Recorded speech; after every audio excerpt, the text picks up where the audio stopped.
Ontario Dirt Show podcast, episode 26 with Jonathon and Travis Cunningham. Travis, how's it going, my friend? And more importantly, what driver do you think of when you think of number 26? Ooh, that takes me back to my 358 modified driving days, and this was a tough guy always to pass. Number 26, Ricky Rickner out of New York. He would always run Ransomville, I think he still does, and would always come over to Merrittville. I'm one of the guys that stopped doing that, but back in my day, he was always there. Nice. I'm trying to think. I don't think we have anybody who's more local than that for 26s. Luke Carlton. Luke Carlton just switched. Yeah, he just went away from it. And then isn't there? No, I was gonna say it. No, he went to it. Luke went to it. Yeah, so he just switched to it from the 97. Yeah, and then Terry Baker, I thought of that one. Yeah, I was gonna say Baker was the only other one that I thought of with the 26. Yeah. Yeah. I'm trying to picture it. I'm like, I can't picture another 26 right now. So apologies if there is a 26 that we're skipping over. Again, you can tweet us or somebody can message us on Facebook, whatever it is.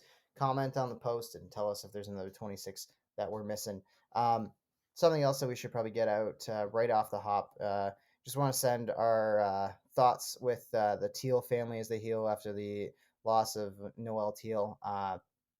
Just a super, super sad thing for our community, our racing community.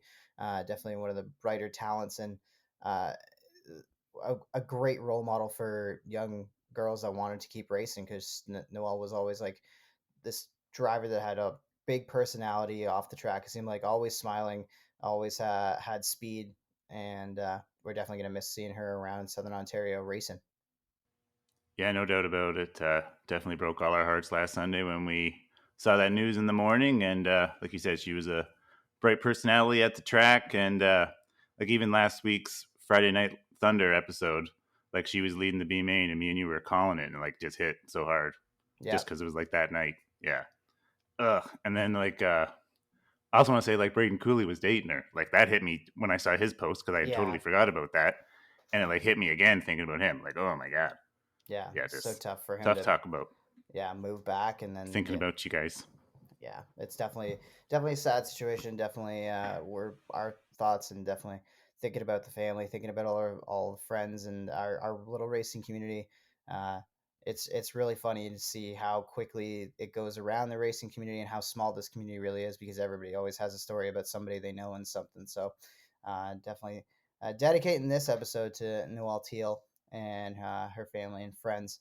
Moving on from that news from Sunday, we also have some racing to talk about. Nothing really locally down here, but how about out at Brockville? Yeah, main news out of there for our locals is Cody was able to lock up the Dirt Car Sportsman Mr. Dirt Championship again for his second time. I think the last time was about a decade ago. It doesn't feel that long ago, but I think it was.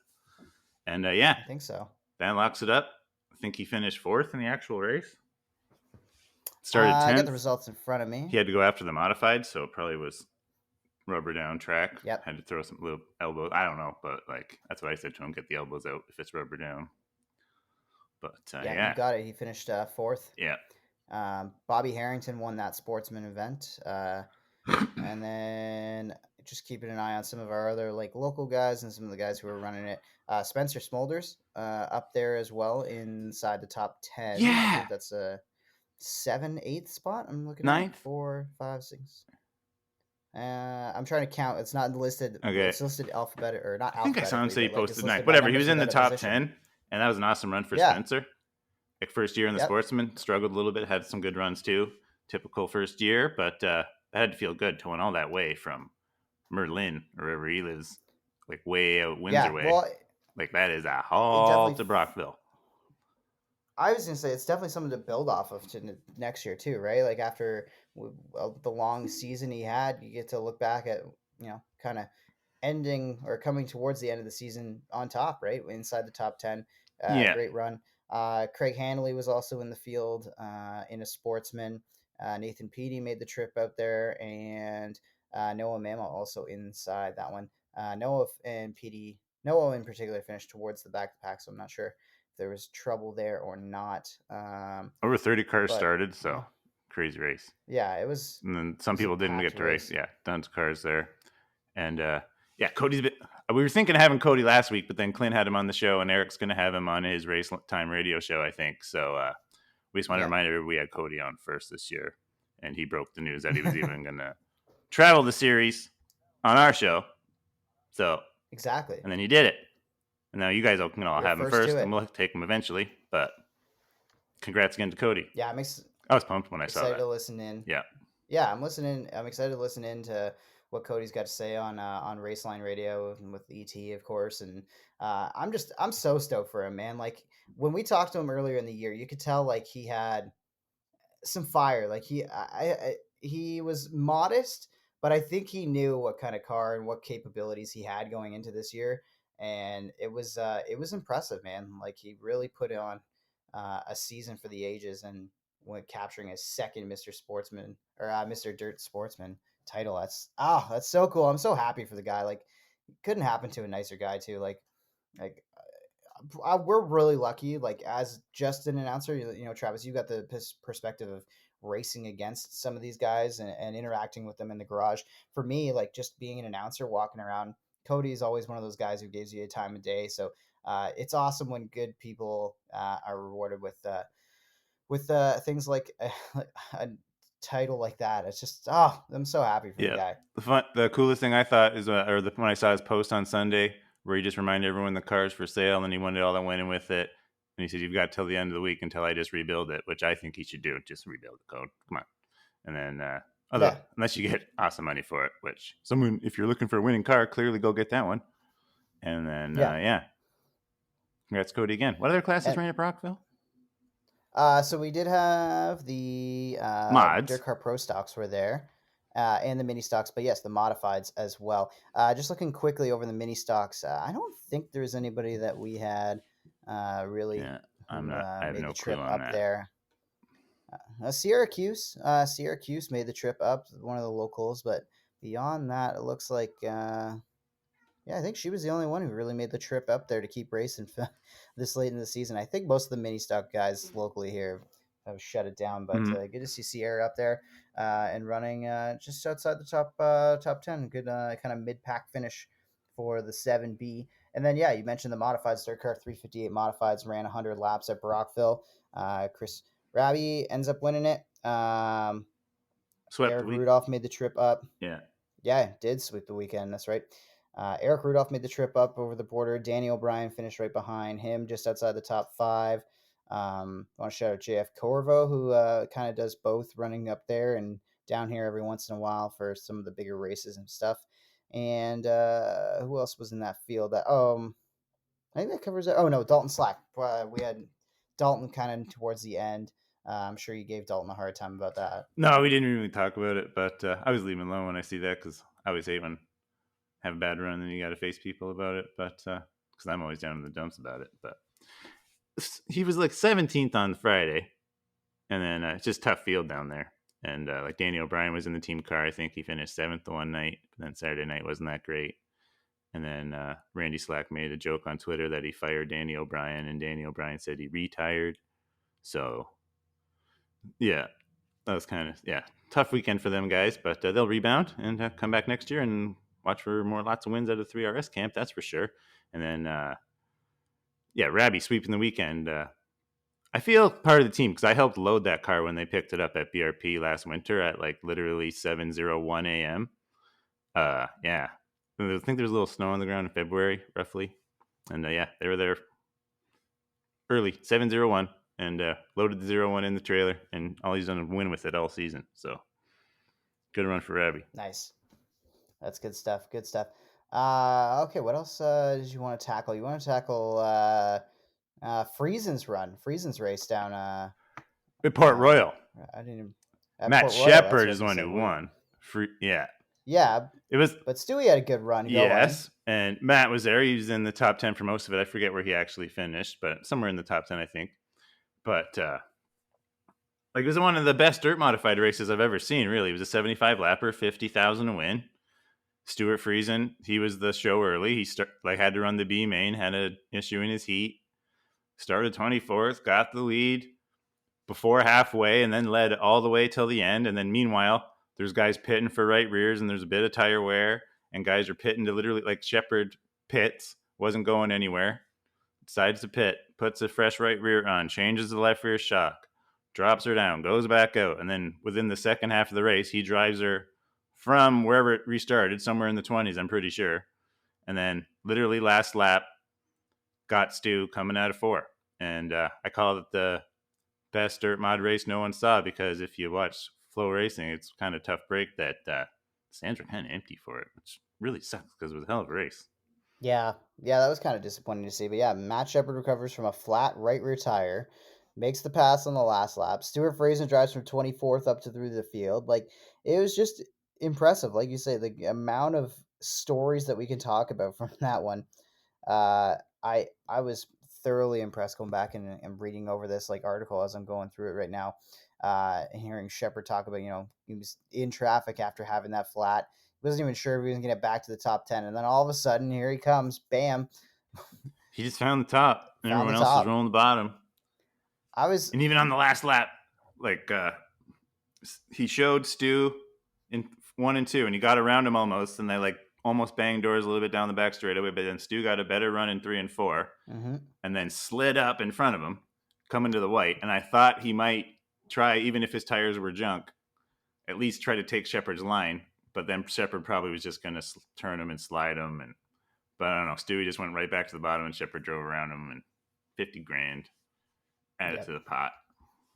It's been. I think he's at almost $750,000 this year. I saw someone post.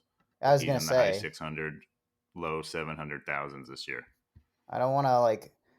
That would be higher than any 410 sprint car. The only thing that would beat it would be late models. And I don't want to say that I don't want to take away our Matt's nickname, but I mean, you win almost $750,000. I feel like Matt Shepard is the new Money Matt. No, our Matt's always Money Matt, because Matt Shepard technically hasn't won 100,000 to win race yet. He's just won this much in one, because he's won dang near 50 races, I think, or I think it's over 40 now. Yeah, he's having a heck of a year. Yeah, and Matt Shepard's always been Super Matt, so yeah, can't really change it now. Yeah, awesome. And then what else? I think that covers everything we wanted to get into. We got 2 interviews coming up on the show. I think we've covered. Yeah, we can just talk about iRacing a little bit and then queue up Beefy first. We're going to do Beef first. Corby Daniels. Yeah. And so just here's the thing. As a non-iRacer, how... So I've been playing iRacing's first console release. They worked on that World of Outlaws game, and it's a lot of fun. I have it on PC or on PS4. I'm really enjoying it on PlayStation. I think it's fun, all that stuff. But in terms of actual PC iRacing, how close is it to what you face in the car? Oh man, for a computer game, like it is so close to me. Really, eh? Like some track, yeah, you can really, if you get your wheel settings dialed in, you can. It's literally like. So I run basically 360s usually, or 358 mods is what I usually stay in iRacing. I don't do much big block. But the 360s are cool because it's C-Class, so you can you do your time trial and then do a heat, and you got to run a B main if you don't make it. And then, so it gives you like that real feel. Whereas the 358s are D-Class, so they it's just run straight through, no yellows. If you get to C-Class, you can run big blocks too, and then that's got heats too and all that. But yeah, so I run the 360s, and like 2 weeks ago, we were at Knoxville, and that track, you got to beat the wall down. And literally just wide open the whole time. And that track does kind of do a little bit not realistic thing where it builds a cushion up on the wall. And some people complain about that, but it's a computer game. Calm down. It's pretty close. The car feels pretty close to a sprint car. Like I say, if you get your settings right. And then, but then this week it's at Lanier, which is like one of their first dirt tracks they put in the game, which actually was never a dirt track. It was like it's an asphalt track where like ASA ran, and I think Hooters Cup maybe, or maybe Busch North, but like lots of tracks like that. Like I know ASA for sure raced there, and it was a pavement track, but it was one of their first dirt tracks. But then it gets super slick, and then I was telling all the boys we were racing with this week, like all my guys on my crew, Aaron, Willie, and Tony, and we were racing with Nick Sheridan too, who won his race. Obviously, I'm just saying like how Lanier is like a local track, how slick it gets, and where you got to like literally shut down the car and go half throttle. Like it's so realistic to real life, like how it slicks off like that. And I know a lot of people complain that it's broken, and there is some like things that aren't perfect, but it just can get a bit expensive. That's what things don't like. You got to buy all the tracks and stuff. Like you can't treat it like a video game and think you're going to run every discipline. It's literally meant to be like a simulator. So that's why I only have really the sprint car and the 358. I didn't buy a late model because I barely even watch dirt late models. I do sometimes when there's nothing going on, but like, you know what I'm saying? Yeah. And then I do have like the asphalt modified on pavement and the super late model because those are two cars I really love to race on pavement. So I bought them. It's just, yeah, you just got to pick a discipline because it can get expensive buying all the tracks and cars, and people got to remember that if they're going to get into it. And I've got like the cheapest setup ever. I just run like my laptop, which is like a Dell Ryzen 5. It's got a GeForce RTX video card or whatever. I'm not that big of a computer, but like it doesn't have even enough gigs that it says on the website. It's only got 8 gigs, but it runs it pretty decent. So like if anyone trying to get in, then I got a $150 wheel off marketplace. And then I'm in the game.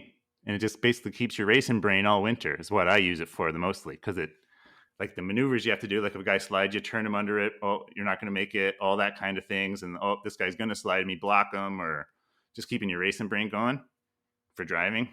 That's what it's really helpful for. Will you try setups on there, or you just do like the spec stuff? The sprint car is pretty realistic on the setup. We can see what Corby thinks about all this stuff too. But like the dirt modifies a little bit more off on setup. Like they got stuff on there that's a little outdated, but they did an update on the sprint cars. And I was just telling Tony last night, who's been helping on, he started with me and then he's been helping on Brett Stratford. And then I'm like, Tony, you got to pay attention to the setups in this thing because like it's pretty close to real life. So yeah, you can literally learn all winter with what we're doing here. And then next summer, apply it as a crew guy. Yeah. So yeah, it's pretty cool. Look at that. Sim racing for the crew guys as well as the drivers. I like it. That's the funnest part. Yeah, I was gonna say. Because then you get to race with the boys all winter. You've got me so hooked. I'm like so interested on it. I was like looking at PCs, like I can buy a cheap one off the marketplace, buy a cheap gaming laptop. And then, again, I don't think my Mac laptop is gonna run. You just need a laptop with a decent video card, semi up to date, and then like at least 8 gigs. If you can find a decent one cheap for 16, it's more ideal. But mine only has 8. I'm gonna upgrade it eventually. Because like the only time I would probably struggle if I would want to like maybe I'm gonna. The whole reason we're talking about iRacing is because the BRP iRacing series starts this Monday. It's like this weekend's just a practice race starting Monday. Yeah. And I'm in it this year, and it's kind of fun to watch if people are looking for something to watch in the off season. Like last year, I was watching it because Tyler Pachelski's in it and Susie and some local dudes. So I always like to watch it and tell Tyler good job if he did good, or bust him a little bit if he didn't do good. Yeah. You know, it's kind of fun to watch. Nothing else going on in the winter on a Monday. Yeah, now you're into it. Well, on that note, I guess we should bring in the beef, Corby Daniels, and talk a little iRacing on the Southern Ontario Dirt Show. Hey, do you like what you're hearing? Want to support the Southern Ontario Dirt Show and help us expand our coverage across the province and Western New York? Well, your ad could be playing right here. Got a brand or business that deserves more attention? Email us, southernontariodirtshow@gmail.com to become a sponsor of the podcast. And now, let's get back to the show. And we're back on the Southern Ontario Dirt Show podcast with the beef, Corby Daniels. How is it going, my friend? Good, Jonathan. Thanks for having me, boys. I'm excited to be here. And we brought you on to talk a little iRacing because you are you in charge of this alleged BRP league? Is that are you like commissioner of the league? I guess you could say that. I guess you could say I'm in charge. Yeah. I mean, I started it up originally when COVID started. There's a couple guys from BRP when I was working there, and our first race had 4 guys, and we ran 50 laps in sprint cars, and then now we've grown it to having just over 20 guys every week and racing for money and live on the internet so everybody can watch us crash and smash. So it's going pretty good. Yeah. So we're having like the rules meeting Monday. This is my first year. Going to do a practice race too, but like I think this is cool how like this is the first year you're going to do the small block big block thing, right? Tell us about that. Yeah, so we've had 2 seasons of just big blocks. And then we were always floating around the idea of having a big block versus small block, because I mean, on the real life series you can run a small block if you want, you just got to add the weight. So it was discussed, and we decided we'll try it out this season and see how it goes. But we're still up in the air on a couple things. Like, we're gonna have a minimum amount of races. You have to run a small block, so you can't run a big block the entire season. Just so it varies a little bit, and guys do have to run both cars and add a little bit of a challenge to it. So, but yeah, other than that, we're getting things rolling, having the rules meeting Monday, a couple practice races, and then we'll get the season underway. Yeah, I definitely like that idea. Awesome stuff. With the small block versus big block, because some tracks on there is like the small block might even be better, right? Yeah, for sure. That's kind of what I figured. I was like, you give yourself a bit more of a chance to like even out the playing field. And speaking of the playing field itself, what are we looking like in this field? Is it how many actual drivers are on there, and how many wannabes are there? I know we got Travis, who's an actual driver. I'm a newbie. You're a newbie, but at least you actually have the car experience. So is this league just filled with guys who work on the cars that are they get to finally chance to drive it? What does it look like? So it's actually a pretty diverse field. Like, we got a lot of crew guys, but we also have a lot of drivers. Like, I got drivers that run short track super series, super dirt car series, your local weekend warrior guys, all over the map. And then I got all the guys that turn wrenches like me. We have former drivers that are now crew guys. Like, it's a whole the whole racing community uh, that I've had the fortune of meeting through my time working on race cars. And I kind of just pulled everybody together, said, "Hey, if you got a computer and you got iRacing, let's do this. Like, if you want to race, you can race." So um, it's kind of been scaled down a little bit from the beginning. Beginning, we were just kind of letting anybody run, and then we've kind of slimmed it down to the guys that show up and are serious about it and want to race hard and clean. But we've had our fair shares of ups and downs with people. People come and go, but yeah, I think we got a pretty good group right now. So that's that's what we got right now. Start naming some of the drivers. I'll name one because I wanted to mention this earlier when me and Johnny did our results talk. Is Ryan Susie won Lernerville, and even in Victory Lane, he said thanks to the BRP iRacing series for all the laps here, it totally helped. So start naming guys in the series. So yeah, obviously Ryan. Ryan's been there since pretty much the first season. Yeah, I appreciate Ryan shouting us out at Lernerville. That was pretty cool. I told him, I said, "You better be in Victory Lane on the series this year if you're gonna win there in real life." But we got him. We got him. We got local guys wise. We got Adam Hilton from Ransomville. We got Jordan Costco's joining this year from over here. We got Gavin Isley. We got Randy Giroux from over here. We got Pat Reiser from Middletown. We got Brett Haas from the Short Track Super Series. We got Brian Berger. He just recently retired, but he was a runner at the Valley Weekly. We got Dave DiPietro Jr. from Ransomville. We got Double D, Dylan Davidson. We got the Ryan Beagle, street stock driver over here. We got Tyler Joshimbowski from the Middletown area as well. Obviously, we got you, Travis, this year now. Old racer Alan Slate. Yeah. We got Alan Slate, former driver. My buddy. Yeah. Alan's always he's a great time in the Discord on race nights. He gets the comedy going pretty good. But yeah, I mean, and then we got like former drivers that are crew guys now. Like we got Travis Miller, a couple other guys, and then we got guys that have no experience even work on a race car that are just iRacers, and that's all they've ever done. So it's a good. What about Pacholski? We didn't say him. He'll get mad if we. Oh yeah, we didn't say Pacholski. Yeah, because he's got it. Fuck. Yeah. Sorry, but am I allowed to swear? Oh yeah, you're fine. It's just an editing headache for me. That's all. You're Sorry. fine. Don't No, yeah, I can't forget about the 21P. I was out with all the boys last night in the Mhm. falls, and we were getting pretty rowdy. So, but yeah, that's just to name a few. Awesome. I don't want to go for the low blow here, but it's a little bit of low hanging fruit because I know it's kind of the joke. But if Tyler doesn't get running right off the hop really well in the series, is Emily going to tap in and replace him? Oh boy, that's you know, you might want to ask him that question, but I don't think that would happen. He just more or less takes his frustration out on everybody else. So. All right. But you know, we've had me and him have actually last season we had a pretty good yelling match the last race of the year, and I actually banned him from the league for about 30 minutes. Oh my!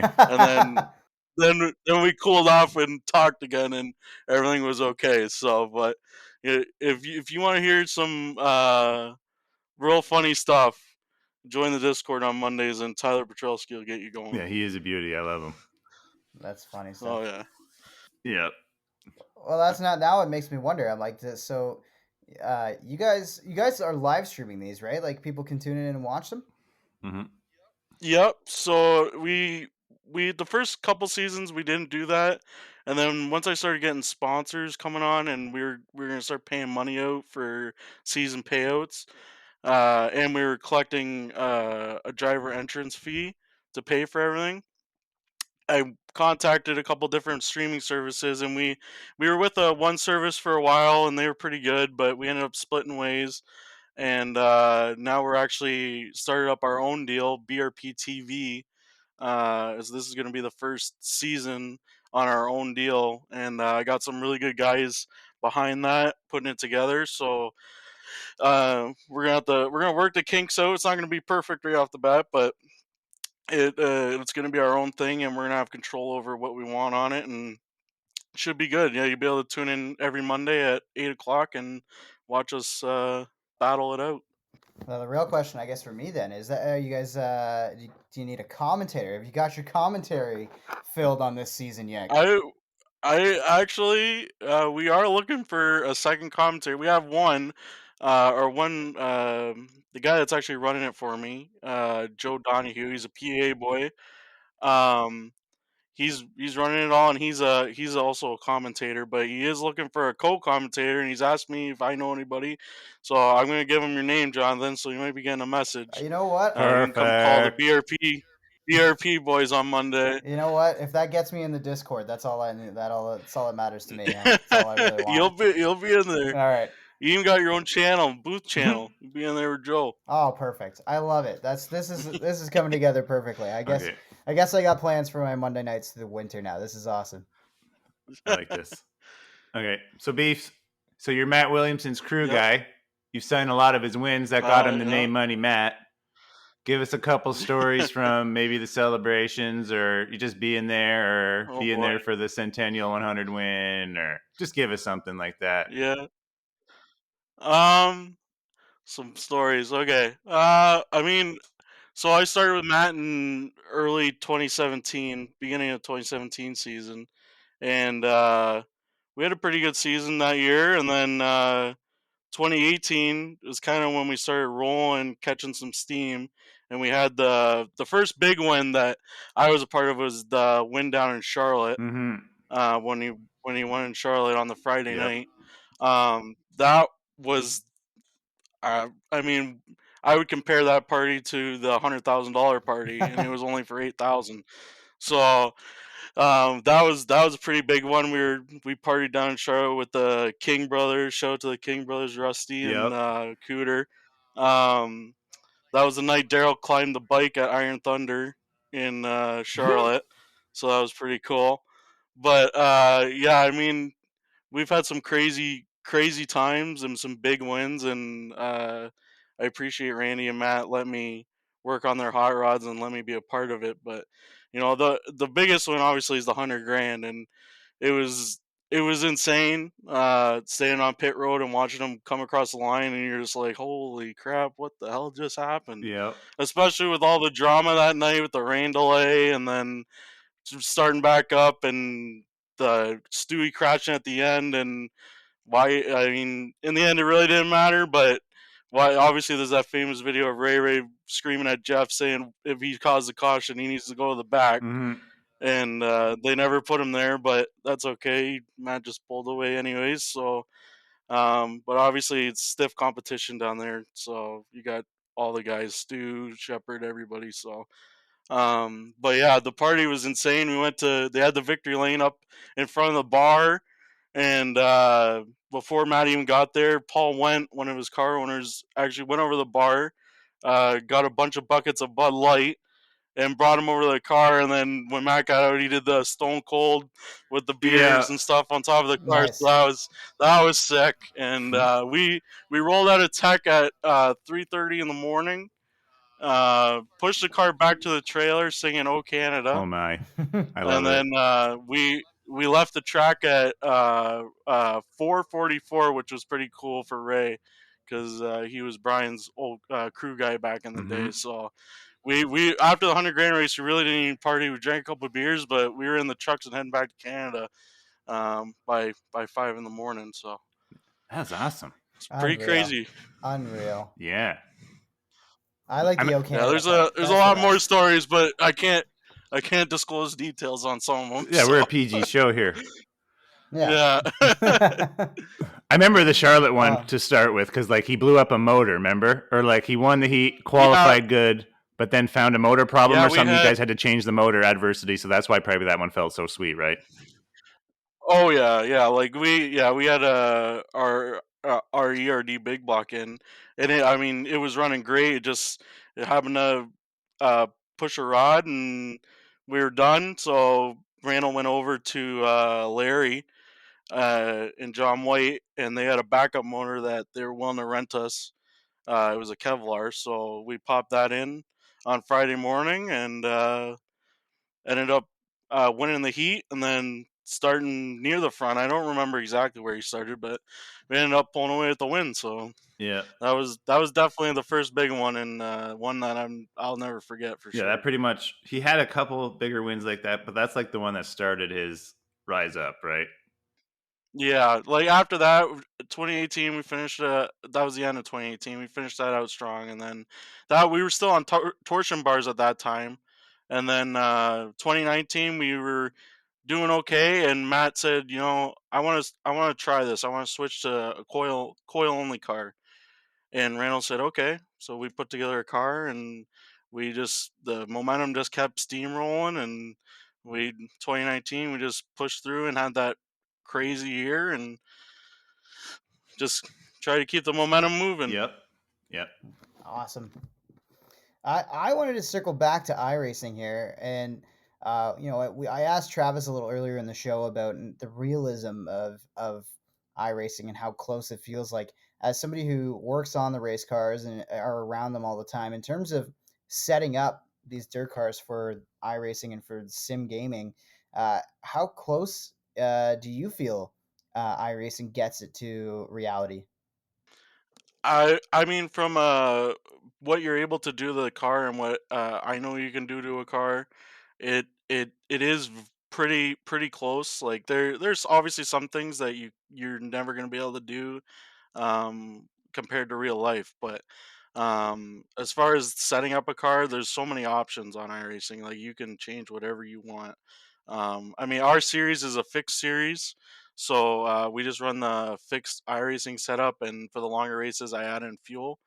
But other than that, it comes down to the driver in our series. You got to be smooth and avoid everything and not run into guys, and you'll be quick. So, but if in open sets, it's crazy what you can do, and there's all these setup shops now that you can buy setups from, and my opinion on that, I mean, it helps iRacing some, but it also hurts it being able to just buy a setup. So, but it has its time and has its places, but I just don't think that the open set and being able to buy sets like that is really good for the game. But other than that, from what I've been told, I've never driven a race car in my life. So, but to the drivers that I've talked to, they say it seems some of them it seems very similar, and some of them they say like it's pretty close. Like there obviously some things you don't have the feel in your ass, but it the dynamic of the game and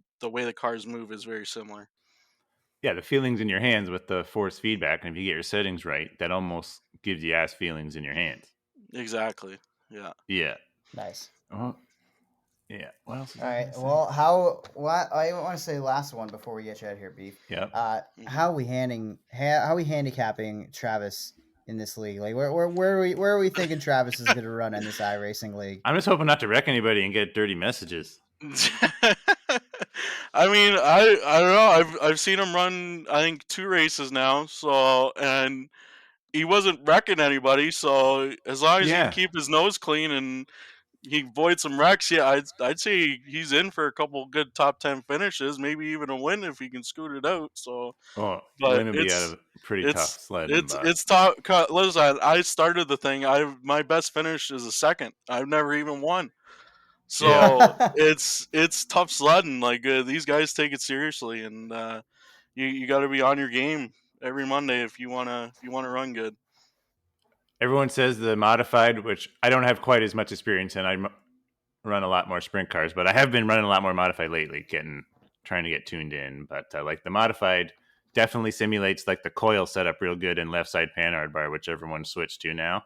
Yeah. Like, and like I've never that's the only style modified I haven't driven yet. I've driven everything else, every rack style you could think of with torsion bars, but I haven't driven full coils or left side panhard bar yet. So that's kind of giving me the feel of what you're getting on iRacing. And then you just find someone let me hot lap their car in real life so I can feel it. Yeah. Hey, put it out there. Travis is looking for a test session. Ooh.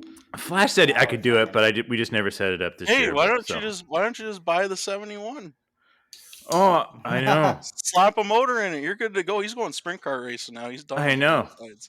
Oh, did you just break his announcement? Oh, jeez. No. I mean, the car's for sale. He ain't keeping it. So that's I was gonna say. I loved his post. I loved his for sale post. Yeah, that was pretty good. Let's mention this about Beef too. Like he's on Matt Williamson's crew, but he works for Mike Bowman. Yep.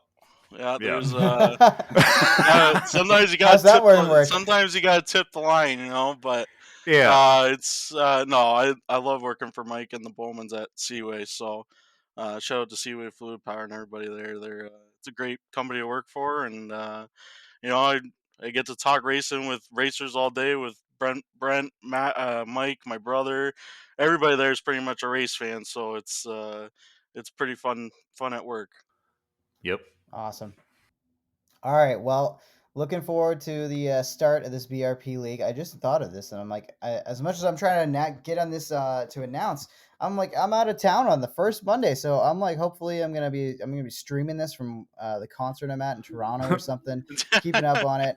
This week's just practice race, bro. We're not first race ain't till we have a media day on November 7th.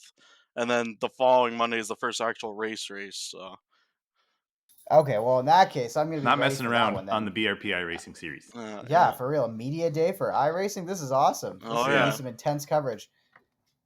Well, thanks for taking the time out, Corby. This is awesome. I'm really looking forward to the league starting up. I'm looking forward to the weekly reports from Travis. We'll see. If you need an announcer, I've never called anything virtually, but I'll try it. We'll get you on there, John. You can add it to your resume. And thanks for having me on, guys. I appreciate you having me, and it's good talking with you. Thanks, Beef. Awesome. Sounds good. No problem. Thanks, guys. All right, we're back on the Southern Ontario Dirt Show podcast, and we just had a great chat with Corby Daniels talking about the BRP iRacing League that's going to get going. But we're not done, Travis. We got some more things to get into. First of all, I think we both discussed this off air, but I got to give a shout out to my fiance Kyra, who got done her nursing degree and is graduating next Friday. She's already written her NCLEX, gotten all that stuff done. So. Got a nurse in the house. So next time you have staples in your head, you'll have somebody who can take them out for you, Travis. Yeah, just had that happen this week. So I should have just had Kira do it like I was talking to you. And she's done stuff for the show. She's taken pictures for us and held the phone when we were interviewing people at the track, like Ray Samuel about the Brian Stevens stuff and all those interviews and all the at the track stuff, and she's taking pictures. And yeah, I saw that, so we had to give her a shout out. Yeah, and she's your fiance. Yeah, and she does all the help with the social media stuff. So I'm gonna really put her to work in the off season when I'm like, all right, now we have a brand to grow and stuff. But so shout out to Kyra. Really appreciate her all her help with the podcast, keeping my head on straight. And now she's making faces in the background. It's pretty funny. And we also have another guest coming on here, Travis. Another guest coming to the show. Who's coming on the show next?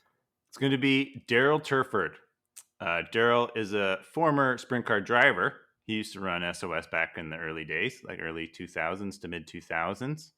And then I think right around first World of Outlaw race at Oshweekend, he jumped on the road with Sam Haferteep and started following and learned how to be a crew guy, and eventually became crew chief at Hills Racing. And right now he's Dylan Westbrook's crew chief. And I was talking to him earlier today. He says he's got lots of good controversial opinions about racing and even track surface at Oshweekend. He says he's got some stuff about work areas at the World of Outlaws, whole bunch of stuff. So can't wait to talk to Daryl. And this might be a little longer episode, but I promise everyone it's going to be worth it. So Daryl Turford coming up. Hey, do you like what you're hearing? Want to support the Southern Ontario Dirt Show and help us expand our coverage across the province and Western New York?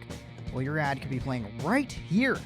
Got a brand or business that deserves more attention? Email us, southernontariodirtshow@gmail.com to become a sponsor of the podcast. And now, let's get back to the show.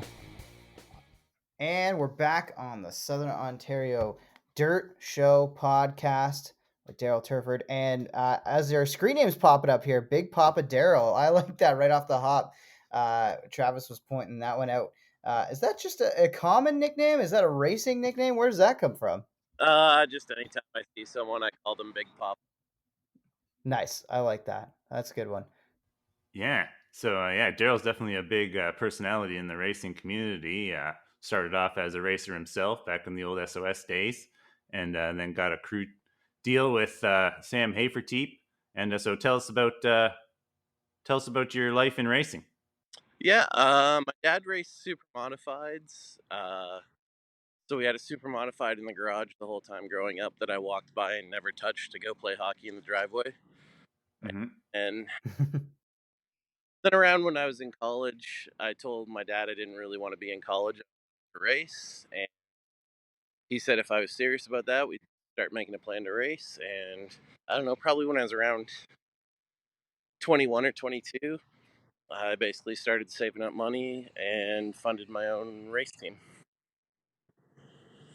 And then that's from awesome. there, Right off the hop. Yeah, from there, kind of struggled. Like I was truly like a 21-year-old funding their own race team, so that was pretty tough. I really didn't have really any source of income other than a factory job, but I thought we did pretty well for what we had. And then the Outlaws came to Oshweekend, and I heard that Sam needed help, and I didn't really feel like I was qualified, but I'd heard that he needed clean parts, so I went and offered to clean parts for him, and it turned out they actually were a full-time guy, so I went with them for a couple races and showed them I was serious. And then the next year they hired me pretty much a year after that, and then pretty much on and off since then I've raced in some way with Sam, except for a couple years, one where I was with Wayne Johnson and one where I was with Keith Coons Motorsports. Oh, I didn't know about the Keith Coons one. Yeah, around 2014, I'd gotten to know Christopher Bell because he used to stay at Rick Ferkel's place. That's kind of where Sam and I used to make our Ohio home base. So when Sam hired Chris, friends with Christopher, and then Christopher called me about a job opening, and I'd actually just taken one with Wayne Johnson, so I had to turn him down. But then they blew something ridiculous, like 6 motors at Belleville, and they were desperate for crews, so they asked me again. At that point, I went on the road with them and stayed with them. We won Chili Bowl with Rico, and then Canadian laws kind of changed, and I had to come home, and that's when I started working for Miles. Right. So Yeah. So you started working for Miles, and then you worked for Alex, and then now D-Dubs. Talk about that. Yeah. Basically, I did. Alex and I raced together for 6 years. She really improved a lot, to be honest with you. I was pretty happy with her improvement throughout the time. And then I think she's been very open. She started to have, basically, she was having panic attacks while she raced. And it didn't really matter if it was a good or bad situation. Basically, if she felt emotional, if she felt emotion, she was having a panic attack. So we basically took the year off to try and get that under control. And she saw a specialist, and obviously we just came back with her at Devil's Bowl this past week. Yep. And then we were going to kind of run a 67 car. I was just probably going to run one most of the year, just putting whoever in. And then things kind of changed on Dylan's deal, so I ended up going with Dylan for the year. And we ended up having a pretty good year. Yeah. I would say so. A lot of traveling for Dylan and a lot of different success throughout North America, really. So uh, we talked to Dylan a little earlier in the year, and he talked about some of the travels that you guys were doing. Just talk to us about some of the tracks that you've seen and what you've taken in this year in terms of travel with Dylan and what you've seen either on the road and back at the shop, I guess, for Oh, him. we've traveled a lot, but we haven't really traveled the country like we normally do. Like normally we get to California at some point or Washington at some point. So we've actually done a lot of traveling, but it's been basically to tracks in the Midwest and the South. And we've actually probably raced less of a variety of tracks, but the one thing that was nice was to actually get home and run Oshweekend for once, because we hadn't gotten to do that for like 2 years. So that was getting there in Eldora were probably the highlights. Those are two tracks we pretty much love. So Yeah. Talk about the night where you guys lapped up to 6th place at Eldora. that was just one of those nights when like everything goes your way. We unloaded fast. Uh, it's just one of those nights where everything goes your way. We couldn't really make a bad decision. At that time, especially, our car was really really good. At that point, we were really good at leaving the fast part of the racetrack, and that's actually what made us fast that night. Was like the fast part was the top was fast in 1 and 2, and then the bottom in 3 and 4. But we could actually leave the bottom in 3 and 4 and run the top in 3 and 4. So what it did is it allowed lap traffic to never hold us up, and it pretty Yep. much just let Dylan go. And then at some point, the other guys who were dependent on the quick lines got held up, and it let us really pull away. But that was one of those races you get like once a year where you just get everything right. And we actually have some pretty good notes at Eldora for a 360. We've gone pretty good there before. Sam set the track record there, so we had a pretty good idea of where we needed to be on the car before the feature started. And then the way the track was is just right up Dylan's alley. It was on the top with a fence, but also slick enough that that bravery wasn't enough. You still had to be pretty sharp with where you put the car and keeping your momentum up, which is all stuff that's all strengths of his. Yep. So that was probably the funnest race of the year, to be honest. I mean, I would say lapping up to 6th place is a pretty fun time. That's definitely a go to. Daryl, I wanted to talk about locally here in terms of sprint car racing and the 360s.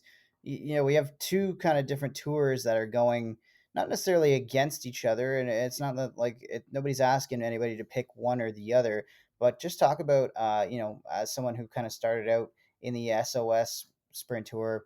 Uh, Now we've got the SOS and the 360 Knights of Thunder running together throughout the season. Just talk to us about the different series and whether you feel like I don't want to say whether it's necessary to have two different series like that running, but just what's your thoughts and feelings on having two local 360 tours? Uh, to be honest, I'm happy with all the sprint car racing you can possibly get. Uh, basically, I think both series can coexist. They're serving very different needs.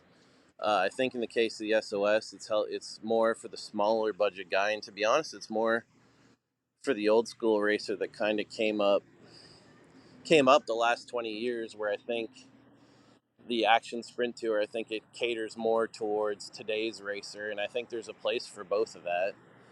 And obviously you don't ever want them going to war or hating each other, but right now it's kind of set.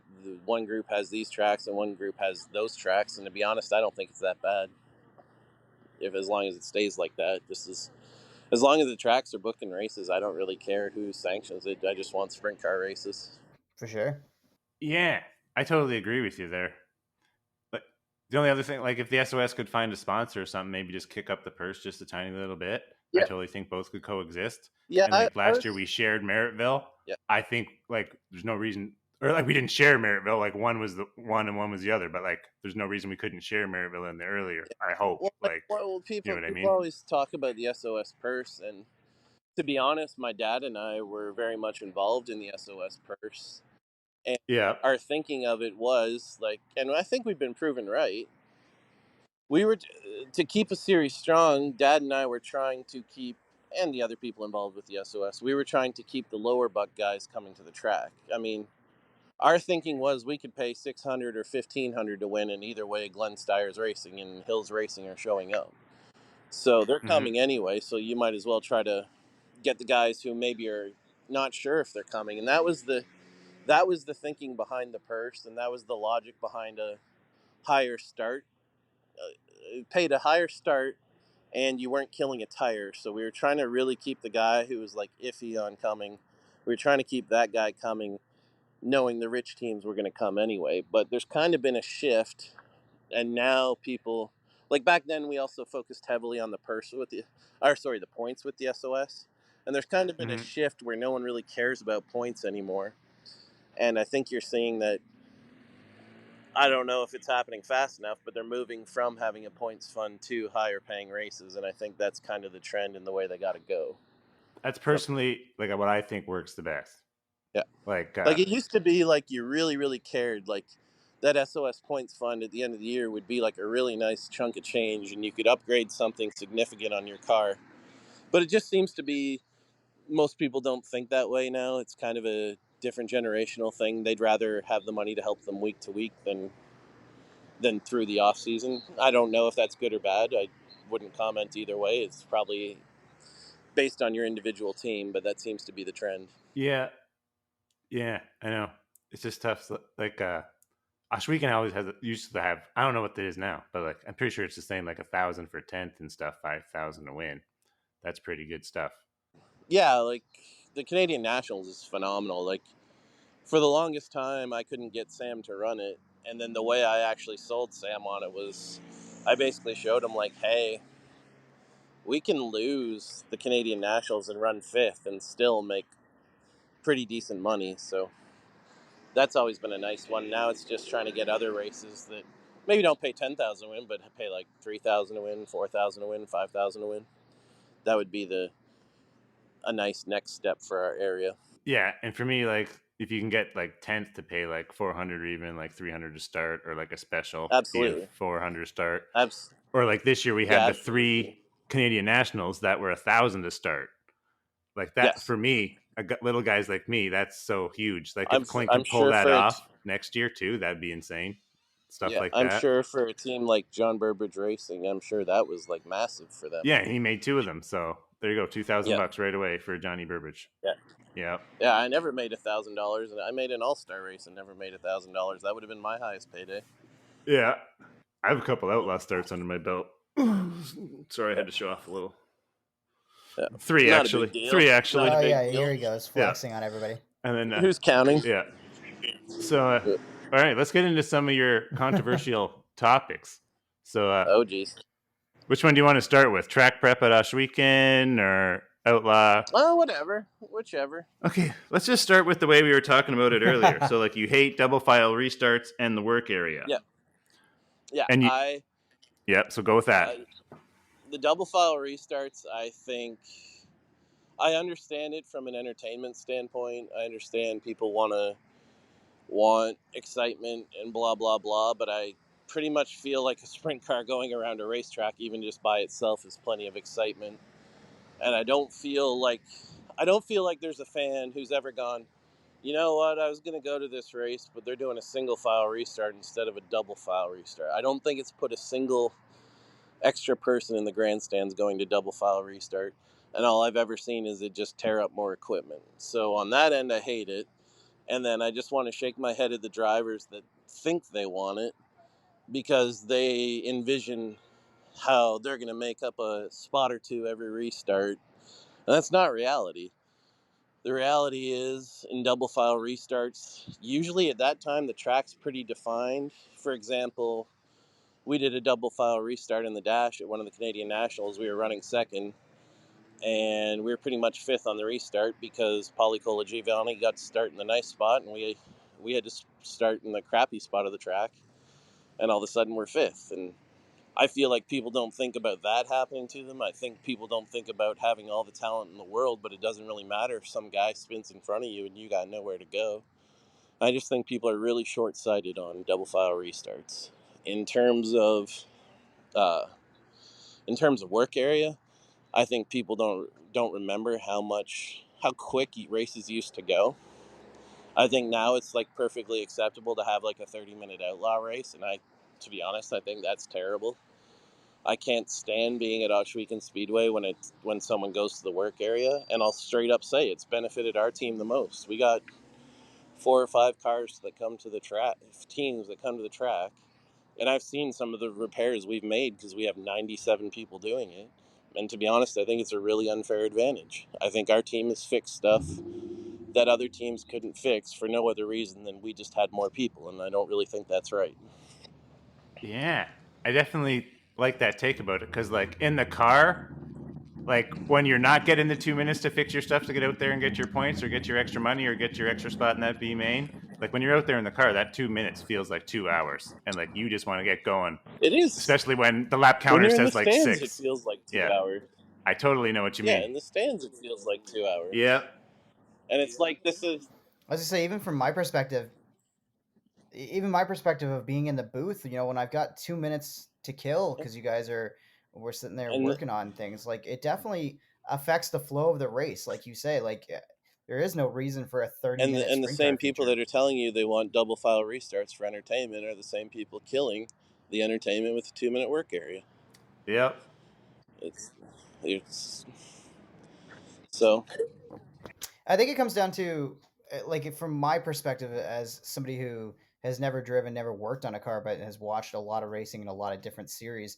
It feels like maybe like through North America and through, in particular, oval racing, there's this need or this want to be like big time stock car racing, and we have to follow just because a NASCAR series is doing this rule, it has to translate down to the dirt, when it's actually the opposite. I feel like those big series have more that they can learn from how most of small race teams and small racetracks operate and how smaller series operate, as opposed to everybody has to now have a double file rule. Like for me, if you guys are going to go double file in sprint car racing, I think of any series that needs a choose rule, I think it's sprint car racing, because you like you mentioned, everything is so lane dependent in sprint car racing.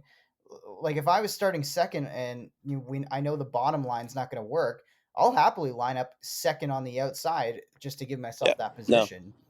Right. And then it's like, where do you draw the line once you start doing that? Right. So yeah, I just think it's funny. Everyone else is trying to get big, and all you see NASCAR doing is trying to do everything that the small series do.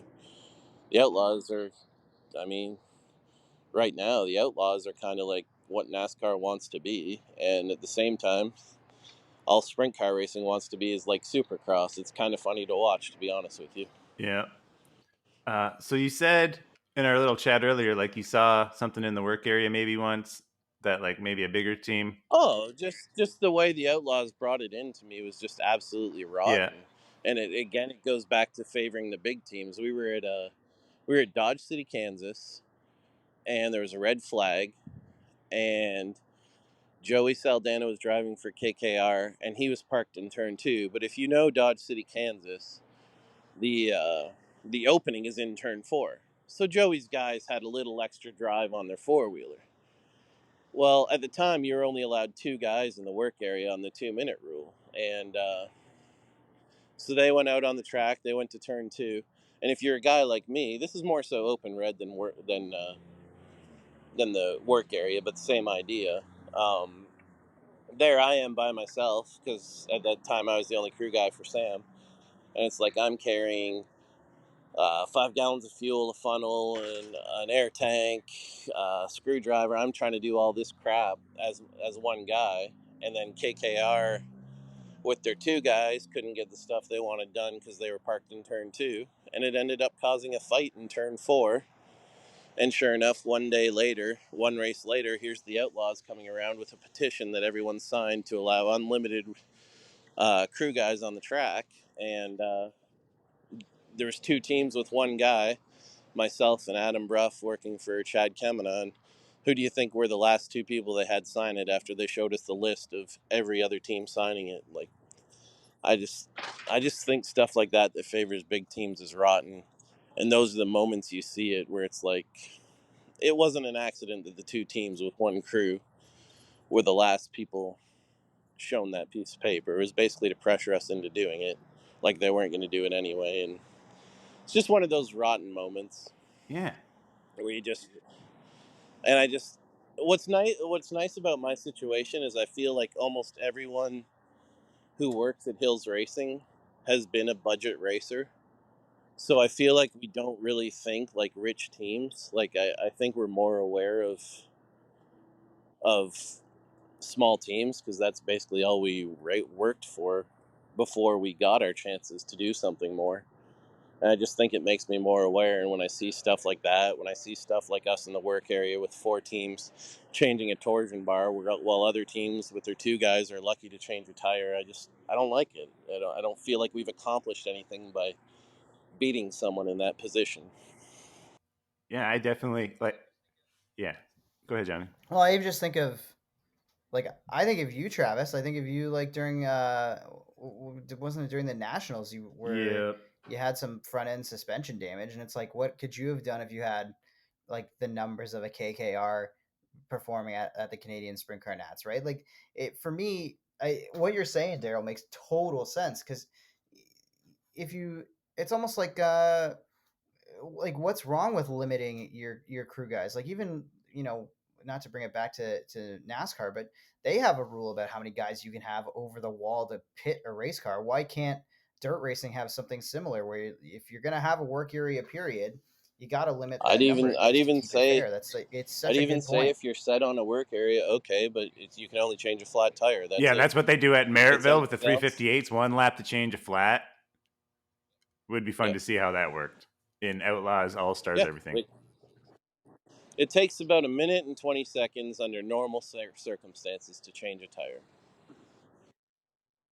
The other thing, too, is for a smaller team, you're taking money out of their pocket, right? Because theoretically, if a guy can get back into a race and recover after some kind of broken suspension, like, if he or she falls out of that race, that's an extra spot that somebody who's maybe, you don't want to call him a back marker, but who's someone who's running 25th to 21st might pick up a couple extra $100 or something because of that. Absolutely. One less car in the race. We had a night at Eldora recently that was infuriating. We drove by Hunter Schoenberg early in the feature at Eldora, and then he hits the fence, flattens his tire, gets to put on a new tire late, and drives by us late in the feature. And it's like, are you serious? Like, you literally got rewarded for hitting the wall. Like, when you watch that happen, it's just ridiculous. Yep, I hear you there. And that happens a lot, especially in like the higher levels of sprint car racing where they're on fairly soft tires. Some guy will screw up, and I mean the poster child for it is Sheldon Haudenschild. I mean, he'll get to go out with, maybe it's not a fresh tire, but it's not a tire that's been run for 23 laps, and now you're out on something way nicer with 7 to go and looking like a hero. I hate that crap. Yeah. Well, it's just not like, it's not dirt racing. It's not sprint car racing. It's not really in the spirit of the rules and the spirit of the sport for you guys to be changing tires and making, I guess even like making adjustments. That's one thing if you want to change like something small while you can. But like my experience on that is, even it does, like every time I've ever worked on a car, that's come to a work area for adjustments, we haven't saved the car. It's never happened. Usually you're so bad that you're not fixing it with, oh, let's put a turn in here or take out a turn here or change this shock. Usually you're so bad it doesn't even matter. Yep. Okay. So next on the Daryl Turford controversial racing opinions. Like, a lot of conversation this year was the glazed track surface at Ashweekend, and it leads to better racing. Yeah. You think it's wrong, and talk about it. I think it's terribly wrong. I think there's this view drivers and teams have that when a track is glazed slick, that the driver makes a huge difference, and I think that's completely wrong. I think car setup makes a huge difference. And how I try to explain it to people is, and you'll understand what I'm saying, Travis. When you're on a glazed slick track and you touch the throttle, 360s are so explosive that it's either hooks up or it doesn't. There's no, oh, I put my foot down 23%. I could feel the tires wanting to get away from me. So I backed off on that throttle and went to 18%. That doesn't happen. Your tires are either hooked up or they're not because of the explosivity of a 360 motor. And it really comes down to, did you get your car hooked up or not? Now, that sounds like sour grapes because, yeah, we got our asses kicked at the Canadian Nationals this year. I got my ass kicked on that. I'll openly admit that all day long. But what I don't like is there was nothing Dylan could do about it. There was not one adjustment Dylan could make in the car to try and make up for our crappy setup. There was not, like, Paulie Colagiovanni or Ryan Turner could run any line on the track they wanted. You could not change a line or block them. They could literally just go high or low or middle or wherever you weren't, and you weren't stopping them. Just like in 2019 at the Canadian Nationals, we had Parker in the lead. There's nothing we were going to do to stop the Hoddick team. There's nothing you can do as a driver. You have no out. And to me, that's silly because Ashweekend's so wide. If there's any track where you should be able to, the driver should be able to make up for it, that's it. And the bottom line is we ran third at the first one. I think we were pretty close. The next one, we were so bad Dylan pulled off because he didn't want to screw up the leaders after he got lapped. And I don't know about you, but does anyone think Dylan's the kind of driver that gets lapped at Ashweekend? I think we all know he's better than that.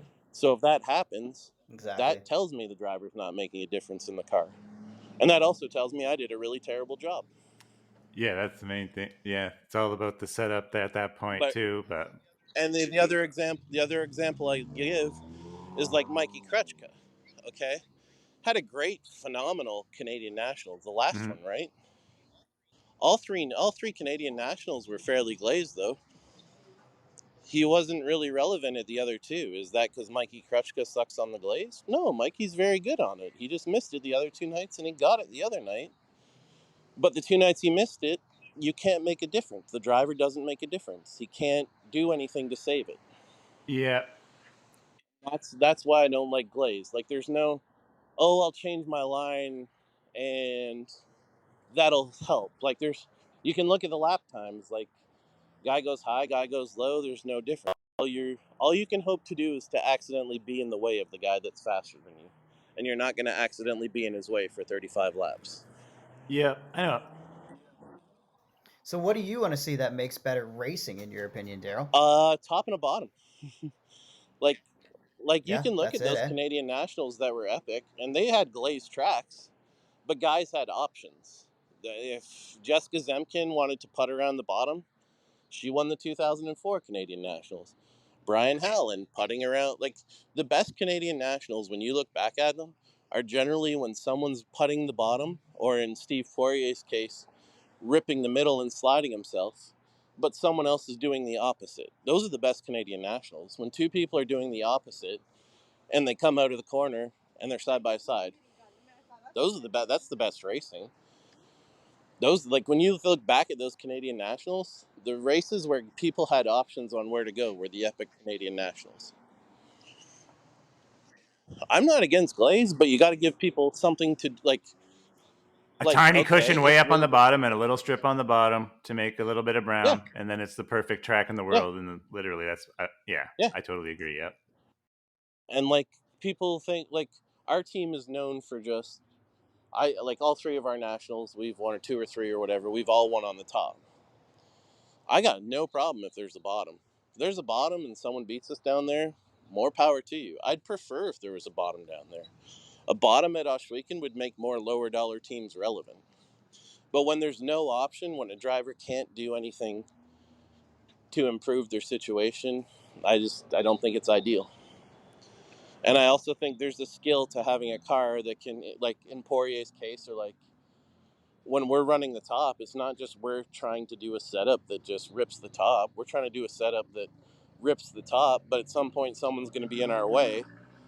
We're trying to have a setup that lets us leave the top, slide somebody, and not get upset when we get to the top. And that's honestly a really hard combination to do, and it's something we're really good at, to be honest. I honestly think like Ohsweken did have the best of both worlds, just you guys didn't show up to the last one, and that's like the last one, like Dylan and I were watching that one. That one, the track was pretty bang on. We were at Lucas Oil watching that AMA and just licking our chops, wishing that we. Yeah, because you guys went there and burned off 27 tires or whatever. Like, you know what I mean?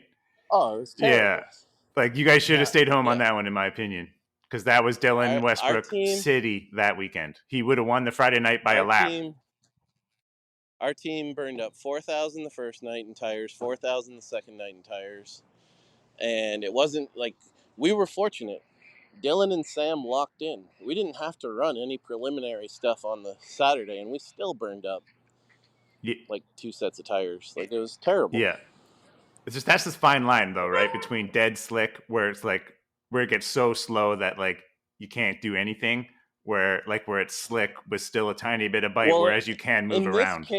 There's a fine line there. In this case, what they had wrong is the track was like, there's a lot of sand in that track, and they had the track really fast, so you had an abrasive surface that we were going really fast on. So it wasn't even like it didn't take rubber. It was just we were going fast on a scratchy abrasive surface, and it just ground everyone's tires down. Yeah.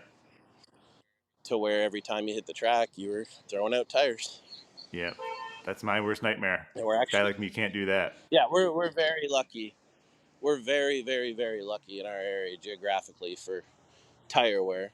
Like, other people in other parts of the country can't fathom what we get for racetracks. Like every now and then someone will be like, "So Ohsweken got pretty slick, huh?" And it's like, it's way more slick than you realize. It's what happens in the U.S. other than New York is when a track cleans off like that, it just takes rubber. Yep. That's what it does in everywhere else in the country. But in New York and Ontario, it cleans off and it glazes, and it's just so much better for tires. So much better for tire builds. Yeah, that's the fine line about it. What? That's a positive of glazed surfaces that I'll never deny. Yep. Oh. What else am I gonna do? You got anything? What do you got? Anything else? What's on the list, Travis? You did like a pre-scout. You did a whole pre-scout. I would appreciate that. Oh yeah, the SOMS. You had the post earlier because only like 6 guys showed up at the SOMS SOS race, and you called out racers a little bit. The only reason I wasn't there was the opening in turn 3. In my opinion, that's dangerous. Other than that, I had fun when I went there in 2021 with KOT. Well, so talk about SOMS. Well, I've had my own arguments with my own team on this. Like, obviously, one of our cars showed up and one of ours didn't to that race. And I just told everyone, like, look at it logically. This guy has spent this much money to convert that track to what it is. The first couple nights there are a disaster. Do you think someone puts in that much money and is just going to let the track be a piece of crap? There's no way. And that's what I told everyone the whole time, was like, there's no way they're going to let it stay like that. There's no way they're going to let the track be bad. Like, you can't invest that much money and be like, I'll let this suck. Yeah. So I told everyone, I guarantee you the next time we go back there, it's way nicer. And it was. The shape of the track it's the best shaped track in Ontario. Like, you go into a turn at Ohsweken, and you know this. If you're ripping the top at Ohsweken, you don't even have to be ripping the top. You can be ripping the middle at Ohsweken, and your frame rail is going to dig in turn 3 and turn 1. on a lot of occasions. I'm sure you know that, right, Travis? They have the tracks shaped so that your frame rail never digs in. It drops you into the corner, and at no point does your car get upset, which lets the driver do way, way more. And it's like, I just don't know why people didn't see that coming. I don't know why people didn't know that that track wasn't going to stay like that. I just thought it was really nearsighted of a lot of people. And then I hear the track opening argument. I don't really have a good argument for that. But what I will say is, we raced at Brighton Speedway with a goddamn creek and an open bridge down the backstretch. I agree. We raced at Ohsweken Speedway, where if you catch those inside walls the wrong way, you're in trouble. We race at Ohsweken Speedway, where there's a blunt wall where Stephen Goldner still probably hasn't woken up from his crash there. Brian Howland broke his shoulder. Like, inherently, there's a dangerous spot on every racetrack, and it's callous to say, but it's also reality. There's gonna be dangerous spots on racetracks. There always will be until the end of time. And like I say, it's not my ass in the seat. It's really easy for me to say that. But I think when people like a track, all of a sudden, those dangerous things, like Brighton was my favorite track in Ontario. I sure gave them a pass on the creek. I watched lots of people land in it. I tried to land in it. But you like Brighton, so you don't trash the place for it. True. I think everyone hated the place, so now they just say, "Oh, the opening in turn 3." It's like, yeah, you can decapitate yourself on the bridge at Brighton. The part I don't like. How many guys have been knocked stupid in turn 4 at Ohsweken? I know. Because that's a blunt wall. But when you like places, you tend not to trash them. I personally think all tracks should have Knoxville-style berms instead of those walls, so you can actually... Oh my God, there's not a race car driver in the world that goes, "Oh good, there's infield tires." Yeah, or... Ohsweken got them straightened out at the end of the year, but at the beginning of the year, they were, like, not straight. You know what I mean? The berms are obviously phenomenal. But years ago, I raced the I-96, and they did, like, the turtle head tires where, like, half the tire sticks out, and that was beautiful, too. You hit it, and it was annoying as hell, but it didn't tear your stuff up. So berms are the turtle tires. Yeah. But I don't know anyone that goes, "I love infield tires." Yeah, not me. That's for sure. In Brighton, they move, and one lap they're in, and one lap they're out. And, oh, wait. Yeah. I'd rather a wall. Like what? Like if Ohsweken put like the outside wall on the inside wall and perfectly formed, that'd be perfect. Yeah. And then but yeah, like there's nothing that beats the Knoxville berm. To be honest, they've screwed up the Knoxville berm. When the trucks came in 2 years ago, they made the berm a lot taller and a lot more firm, and now literally guys are hitting it and spinning out. But when Knoxville had the berm right, yeah, there was nothing better than that. Yep. It was perfect. Yep.